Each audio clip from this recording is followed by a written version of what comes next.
यहाँ देखिए दोस्तों, तो वैद्युत द्विध्रुव के कारण उसके अक्षीय स्थिति में वैद्युत क्षेत्र की तीव्रता ज्ञात करना। तो हम मान लेंगे, माना एक वैद्युत द्विध्रुव ए बी वायु में स्थित है, इसके मध्य बिंदु ओ से आर दूरी पर एक बिंदु पी है उसकी अक्षीय स्थिति में, जिस पर हमें वैद्युत क्षेत्र की तीव्रता की गणना करनी है। समझ गए ना।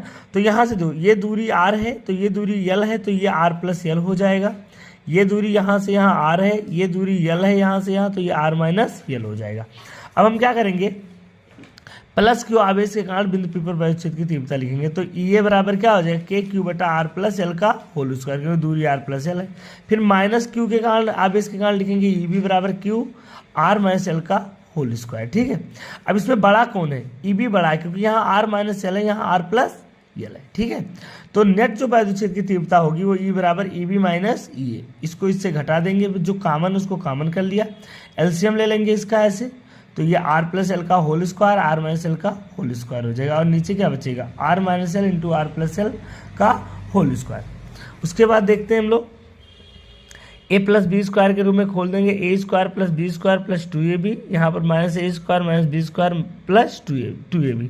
तो यहाँ से minus R minus L square ये कैंसिल आउट हो जाएंगे, ऊपर बचेगा 2rl यानी 4rl हो जाएगा, के क्यू बटा 4rl। यहाँ पर हम कह सकते हैं आर बहुत बड़ा है एल से, तो आर स्क्वायर और बड़ा हो जाएगा एल स्क्वायर से, तो आर स्क्वायर में से एल स्क्वायर घटाएंगे तो बहुत कम चेंज आएगा, इसलिए हम कह सकते हैं R square minus L square लगभग बराबर होगा आर स्क्वायर के। ठीक है। तो यहाँ से हमने क्या किया, यहाँ आर स्क्वायर का होल स्क्वायर कर दिया इसकी जगह पर, एक आर से एक आर कट गया, तो ऊपर क्या बचेगा, देखो इसको थोड़ा सा एडिट करो, तो हम इसको लिख सकते हैं कि 2q इंटू 2ql को p बोलते हैं, तो यहाँ से e बराबर के 2p बटा आर क्यूब, तो e अच्छी बराबर k का मान रख दो 1/4 pi epsilon 2p upon R cube. अब हमारे पास आता है ई निरक्षीय, तो इसमें भी लिखेंगे, माना एक वैद्युत द्विध्रुव ए बी वायु में स्थित है, इसके मध्य बिंदु ओ से उसकी निरक्षीय स्थिति में आर दूरी पर एक बिंदु p है, जिस पर हमें क्या ज्ञात करना है, वैद्युत क्षेत्र की तीव्रता ज्ञात करनी। ऐसे प्लस क्यू आवेश से निकाल लेंगे, माइनस क्यू आवेश से निकाल लेंगे। अब यहाँ पर अगर आप ध्यान से देखो तो ये थीटा कोण पर है, तो किसी वेक्टर के दो कंपोनेंट होते हैं, एक होता है अक्षीय घटक, एक होता है लंबवत घटक।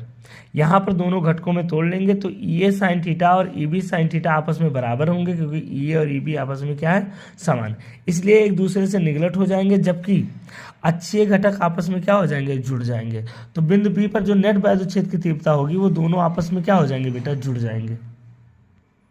अतः यहाँ पर ई नेट का मान आ जाएगा 2e cos थीटा, यहाँ cos थीटा का मान और ई का मान उठा के हमने रख दिया। फिर यहाँ पर वही केस लगाएंगे कि आर बहुत बड़ा है एल स्क्वायर से, तो ये कैंसिल आउट हो जाएगा, तो ई निरक्षीय का मान 1/4 पाई p अपान